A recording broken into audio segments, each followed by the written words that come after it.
Well, have you ever tried to call a CPA in March or April? Did you get a response?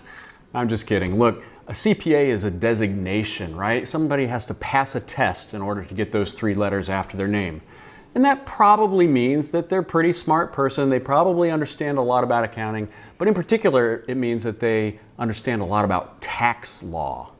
So when a lot of us say CPAs, my CPA does my books, what I think we usually mean is I have a tax preparer who I rely on for financial help, right?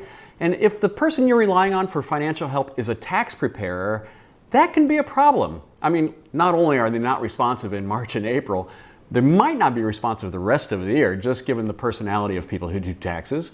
And they might always be looking at your business from a tax perspective. Well, if every problem is a tax problem, then you're never going to get the advice that you need to grow your business. So contrast a CPA or a tax preparer with what I call a management accountant or a strategic accounting partner like Fuse CFO. A management accountant is helping you manage the business, helping you make better business decisions based on your actual financial results.